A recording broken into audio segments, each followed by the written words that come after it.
My dad took $18,000 I saved since 16 to spoil his stepdaughter, so I turned the whole family against him and left him completely broke forever. My dad, a 20-year-old male, has always been the most entitled person I've ever known. Growing up, everything was always about him and his image. We lived in this upper-middle-class neighborhood where he was obsessed with keeping up appearances. The dude would literally go into debt to buy things we couldn't afford just so the neighbors would think he was successful. A new car every 3 years, even though the old one worked fine. Expensive watches he'd casually mention were gifts from clients. You get the picture. I remember when I was 10, we had this neighborhood barbecue, and he spent like $500 on a fancy new grill just for the event. Then he bragged to everyone about how it was nothing special, and he just picked it up last weekend on a whim. Meanwhile, I heard him and my mom fighting the night before because we were behind on the electric bill. That was my dad in short. He was also the king of guilt trips. Anytime I needed something as a kid, he'd make this big show about how much he sacrificed for me. "Do you know how hard I worked to put food on this table?" was his favorite line. Even though my mom was actually paying most of the bills, he'd use that manipulation tactic for everything from school supplies to doctor visits. It made me feel like a burden for just existing. When I was 13, I made the baseball team and needed new cleats. My mom was out of town for work, so I had to ask him.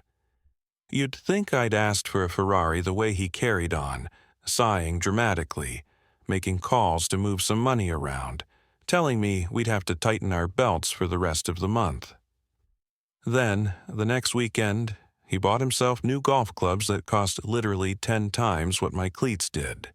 But those were an investment because he was networking with important clients, right? My parents split when I was 12.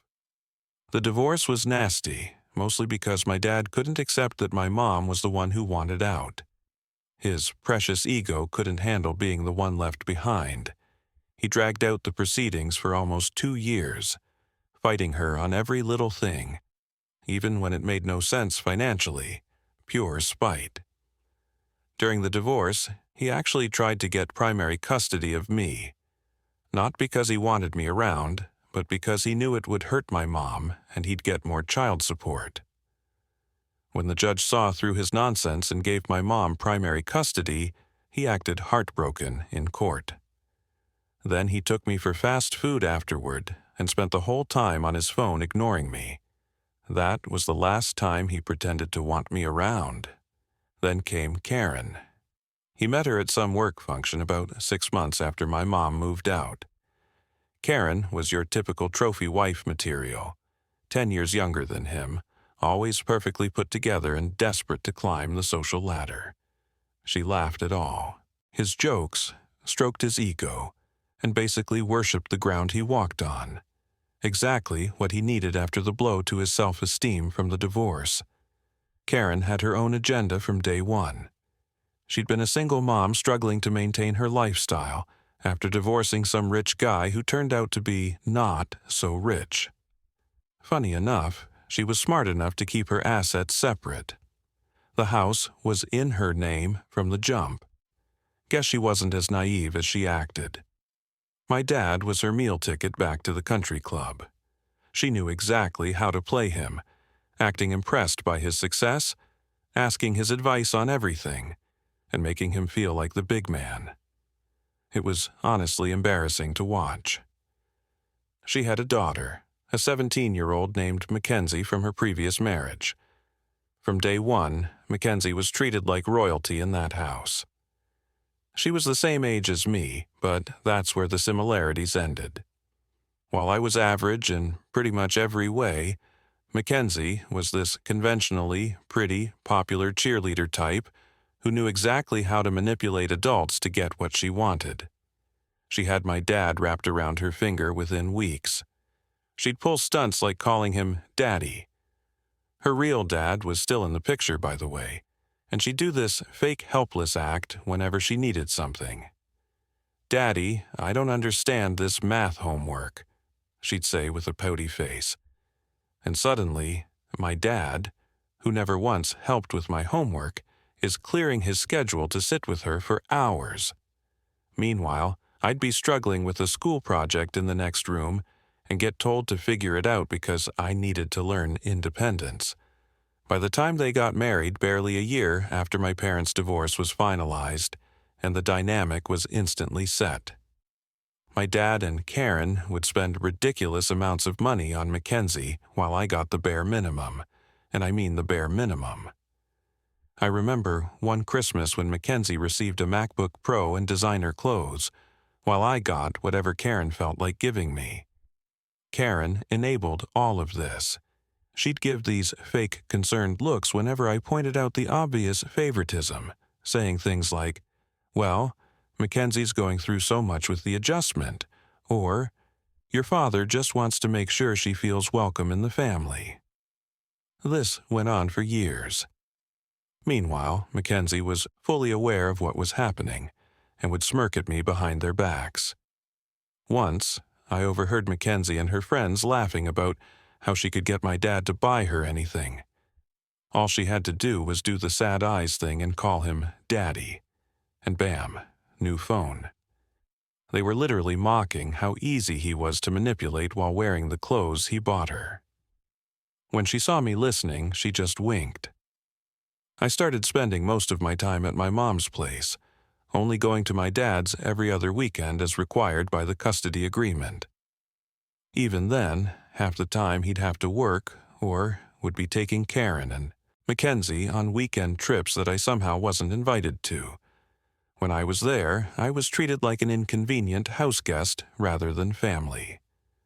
Whenever I needed anything for school or whatever, suddenly he was tight on cash or claimed I needed to learn financial responsibility.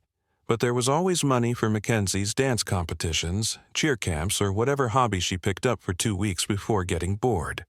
So I did exactly what he said. I learned financial responsibility. The summer I turned 16, I got a job bussing tables at a restaurant near my mom's house. Minimum wage plus whatever tips the servers would throw my way. Not glamorous, but it was my money that no one could make me feel guilty about spending. The joint bank account was actually my dad's idea, which is the most ironic part of this whole story. He showed up at the restaurant one day acting all concerned about my financial future. He said he was proud of me for working and wanted to help me set up a proper savings account. Since I was a minor, I needed an adult on the account anyway, so it made sense. The bank lady explained everything, and I remember feeling pretty good when I deposited my first paycheck. Dad even acted impressed, telling me I was being so responsible. Probably the only genuine compliment he ever gave me. Over the next 4 years, I worked my butt off. Double shifts, weekends, holidays. I took whatever hours they'd give me. I watched that balance grow while dreaming about college and finally getting away from his toxic behavior and Karen's fake sympathy. Meanwhile, Mackenzie went through 3 cars, all replaced immediately. She got caught shoplifting, but the charges mysteriously disappeared, and she failed half her classes, yet still got into a decent college because Dad made a donation. By the time I hit 20, I had nearly $18,000 saved up.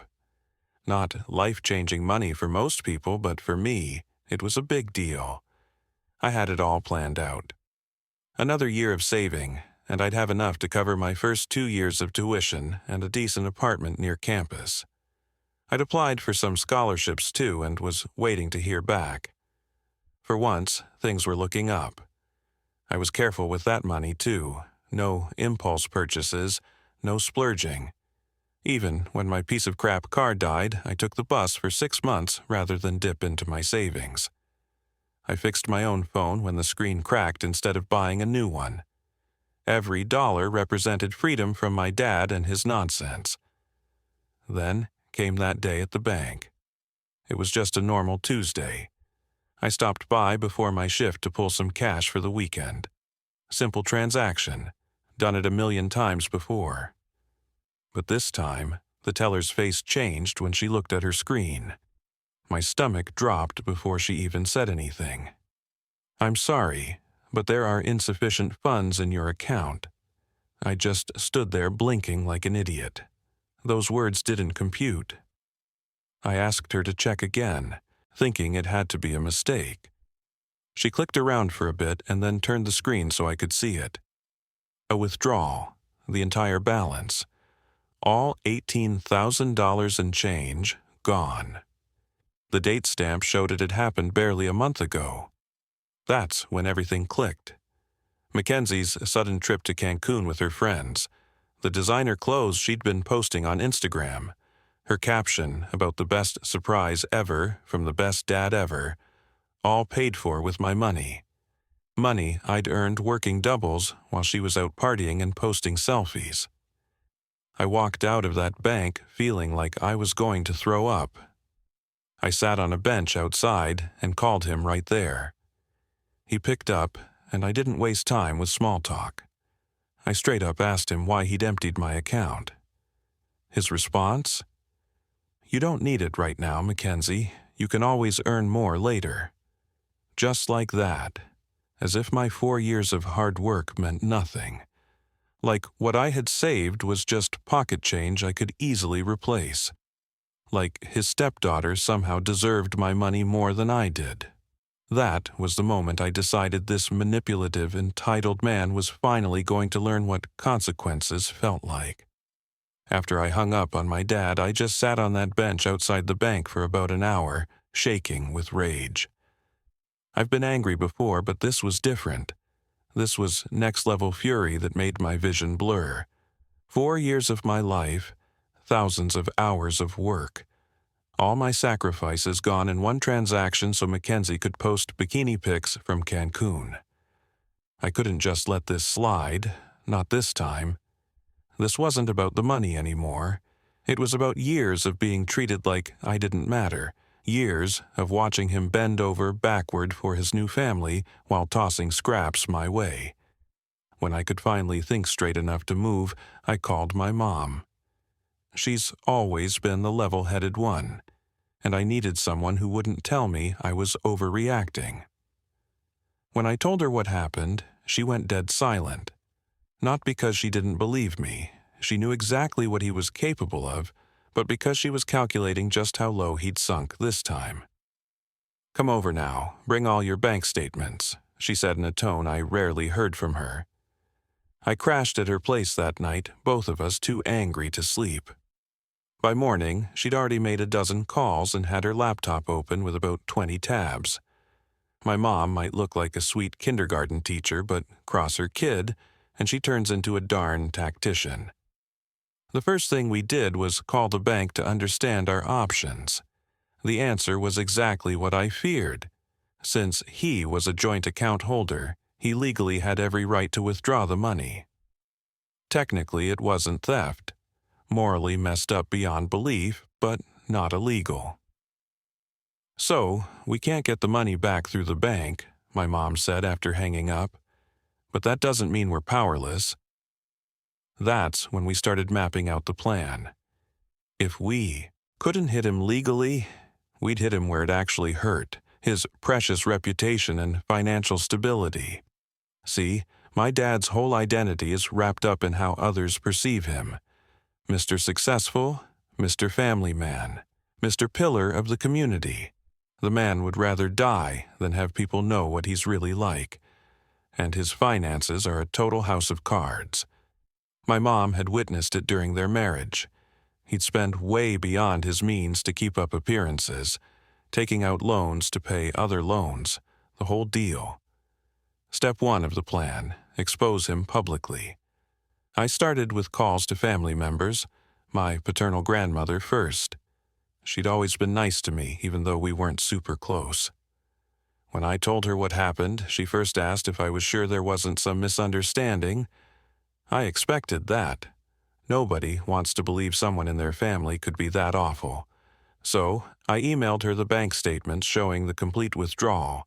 screenshots of my stepsister's social media posts from the exact dates showing her Cancun trip and shopping sprees, and a recording of my phone call with my dad. Yeah, I recorded it. You learn to document everything growing up with him. Her tone changed completely.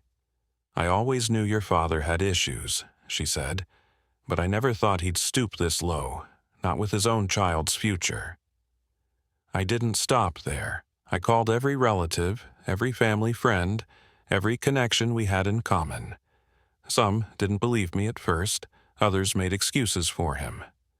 But enough were disgusted by what he'd done, especially when I had receipts to back it up. Most of my aunts and uncles were shocked but not completely surprised. Apparently, my dad had a reputation in the family for being selfish, even as a kid. My uncle told me about how my dad had borrowed and crashed his car in high school, then let my uncle take the blame. Your dad's always thought rules don't apply to him, he said. My cousin Jake was particularly helpful.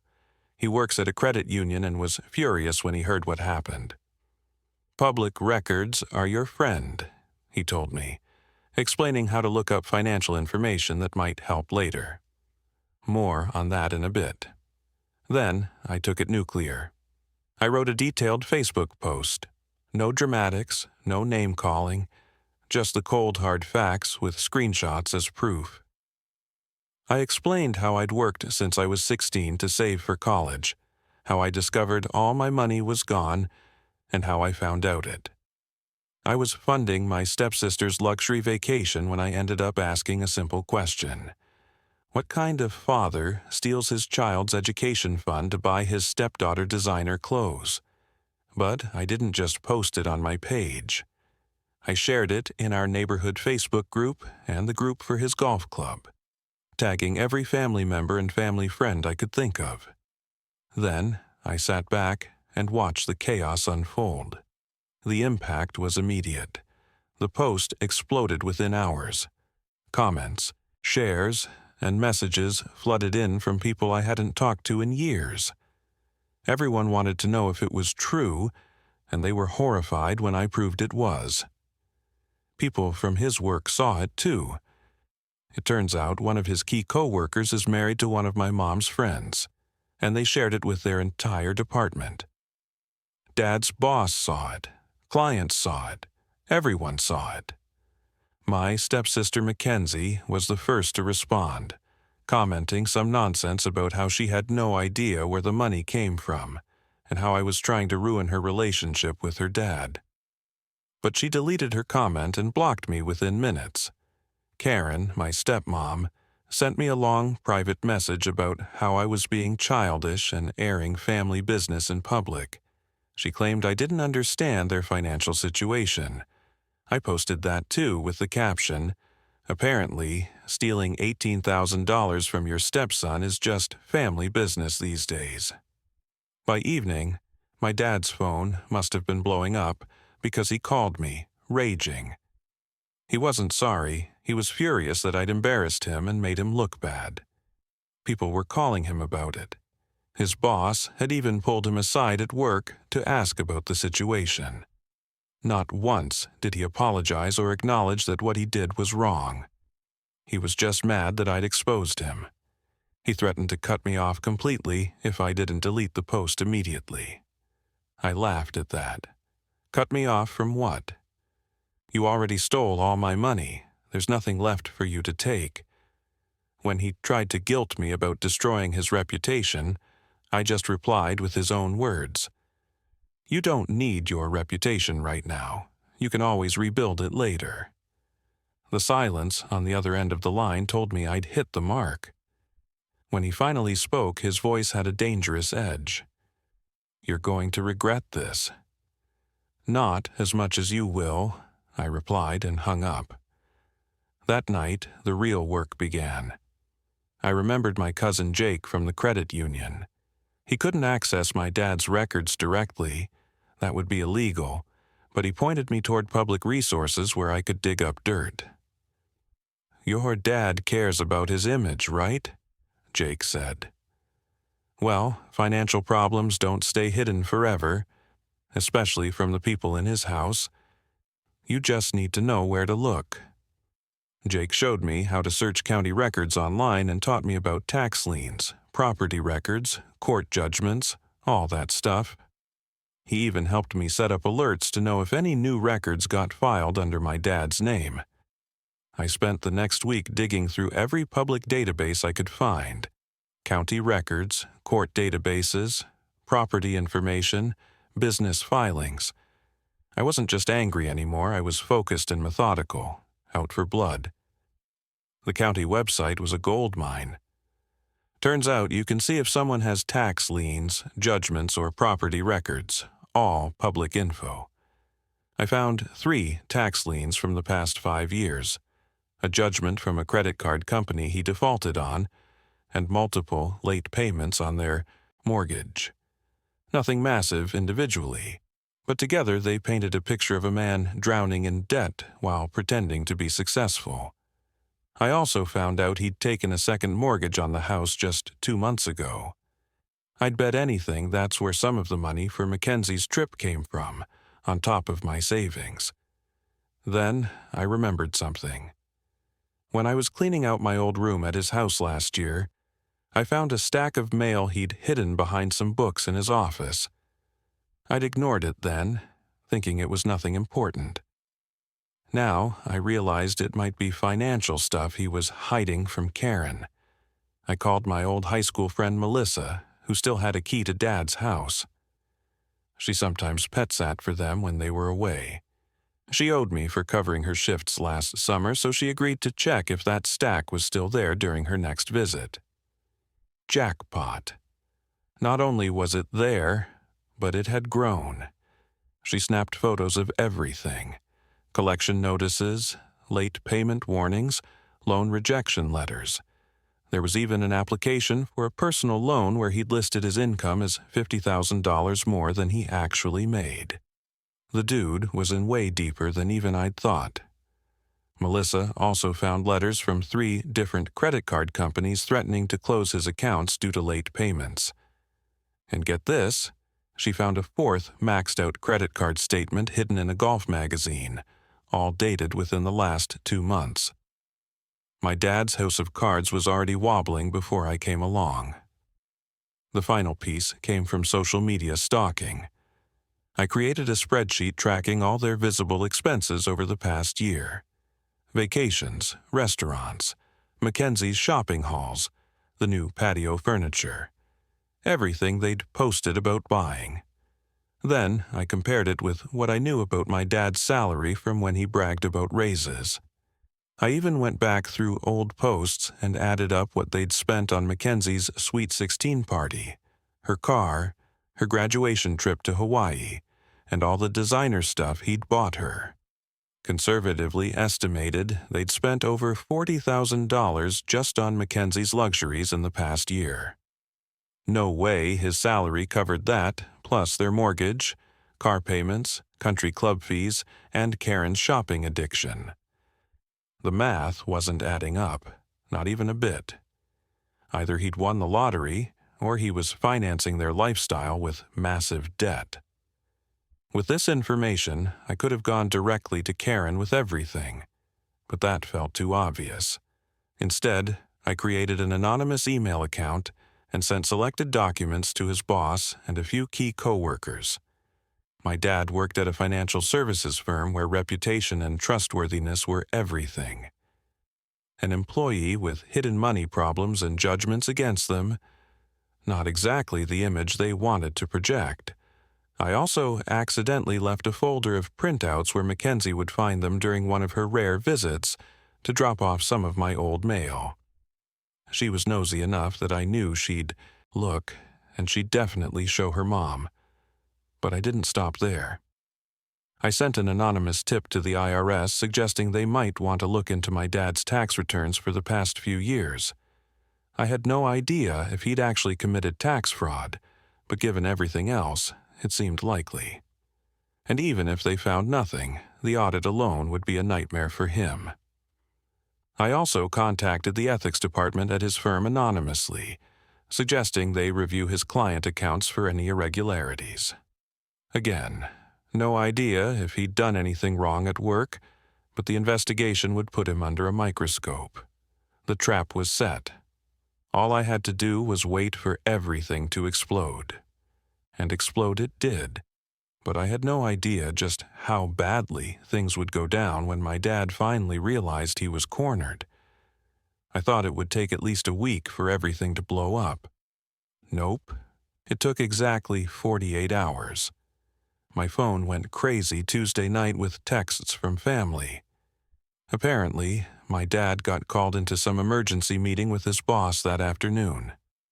My cousin's wife works in the same building and overheard stuff about financial responsibility and company image. Not enough to fire him, but definitely put him on thin ice. But that was just the appetizer. The main course happened at home. Mackenzie found the folder exactly like I planned. Being nosy as heck, she opened it, saw all those final notice and collection attempt stamps, and ran straight to Mommy. Karen had no idea about their actual money situation for years. She completely lost it. So Dad came home from his already terrible day at work to find Karen waiting for him with a folder spread out across the kitchen table. According to my grandmother, who heard it from my aunt, yeah, family gossip and all, the neighbors actually called in a noise complaint because of the screaming. Karen was yelling so loudly that their next-door neighbor texted me asking if I knew what was going on. The next morning, Dad called me. He was furious and straight-up panicked. He kept asking what I did, if I said something to Karen or his boss. I played dumb. When I finally dropped that maybe he shouldn't have stolen my money, he went off about how I was destroying his life over a little money, and how I didn't understand adult finances and other nonsense. I just let him vent and then told him he should probably focus on keeping his job and wife instead of worrying about me. He said, "This isn't over," before hanging up. He didn't know how right he was. The next few weeks were wild. Karen froze all their joint accounts and talked to some financial advisor. She found way more debt than even I discovered. Meanwhile, at work, Dad got pulled from client accounts and stuck doing back-office paperwork. His commissions dried up, so his income took a massive hit. Mackenzie went totally silent on social media after weeks of flexing her Cancun pics. When she finally posted again, it was some vague quote about learning who's really there for you. No more designer clothes selfies or bragging about Daddy's gifts. Family gatherings got super awkward. According to my grandma, people who used to kiss my dad's butt now avoided him completely. Conversation stopped when he walked in. His golden boy image was completely ruined. About a month after my Facebook post, Karen finally kicked him out for real. She changed the locks and threw his stuff into garbage bags in the front yard. Turns out the house was in her name the whole time, so he was left with nothing. Now, my dad, Mr. Perfect Image, was living in some shabby apartment. His BMW got repossessed, and Karen was selling his fancy watches on eBay. Then came the night everything escalated. I was closing at the restaurant around 11 p.m. when I finally headed out to the nearly empty parking lot. I was digging for my keys when I noticed someone leaning against my car. It was my dad, looking like a complete mess, wrinkled clothes, messy hair, and reeking of booze. "You happy now?" he slurred. "I've lost everything." I tried to walk past him, telling him he should go because he was wasted. That's when he grabbed my arm and spun me around. "Don't walk away from me, you piece of trash. You think you can destroy my life with no conscience?" I pulled away and reminded him that he had stolen my earned money, so he already knew all about consequences. Something snapped in him. He shoved me hard against my car, knocking the wind out of me. Before I could recover, his fist connected with my ribs. The pain was shocking. I couldn't believe he'd actually hit me. "You're going to fix this," he growled, punching me again in the shoulder. I tried to shield myself, but he was bigger and stronger. Another hit caught me in the side. I managed to break away and stumble sideways. He lunged at me, but I sidestepped, and he crashed into my car. The alarm started blaring, and that's when my manager, Jose, came running out of the back door of the restaurant. "Hey, what the heck is going on?" Jose shouted. My dad tried to act normal, but it was way too late. I pulled out my phone and told him I was calling the cops. He just spat near my feet, said I was dead to him, and stumbled back to his car. Jose stayed with me until the cops showed up about 5 minutes later. They took our statements, photographed my bruises, and put out an alert for my dad's car.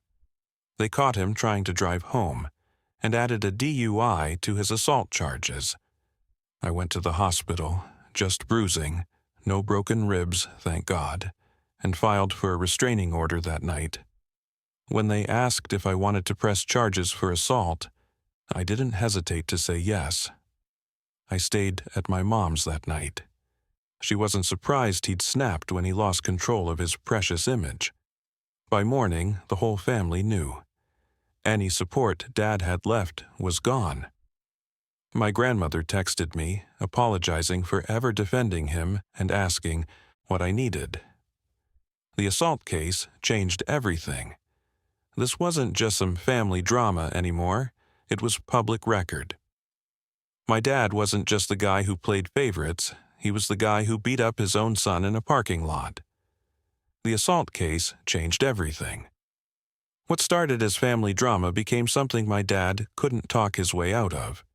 Funny how bruises and police reports don't care about your excuses. I got a lawyer through my mom's college friend who does family law. She hooked us up with a reduced rate. Thank God, since I was broke. My first priority was making sure the restraining order stuck.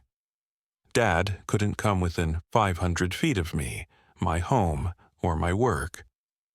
Of course, he tried to weasel out of it, having my cousin call me to say he was really sorry and wanted to work things out privately. Yeah, right. Translation: he was scared to death about going to court and wanted me to drop the charges.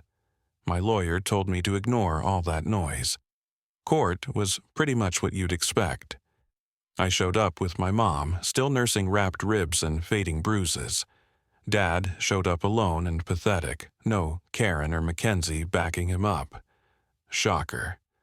I won't bore you with all the legal stuff, but basically, they had security footage, my manager's statement, and photos of my injuries. Dad's lawyer tried to pull the whole just a family argument that got out of hand angle. The judge basically called nonsense on that logic. Did he really think claiming I stole his money was a good defense for assault? Genius move there, Dad. Long story short, he took a plea deal, 6 months of probation, anger management classes, 100 hours of community service, fines for both assault and DUI, a permanent restraining order, and he had to pay my medical bills. Plus, he now has a shiny new criminal record that'll follow him forever. No jail time, but I was cool with that. Watching his life implode was better punishment anyway. The probation term screwed him even harder than I expected. Regular check-ins with his parole officer meant he had to take time off work. Community service ate up his weekends. Anger management classes weren't cheap. And here's the funny thing. His apartment was too close to mine under the terms of the restraining order, so he had to break his lease and move again. Couldn't have planned that one better myself. Oh, and the family fallout was brutal. My grandma called me after the news story ran. She was beyond pissed. She said she'd been making excuses for his behavior for decades and was done enabling him. She literally updated her will the next week to remove him completely.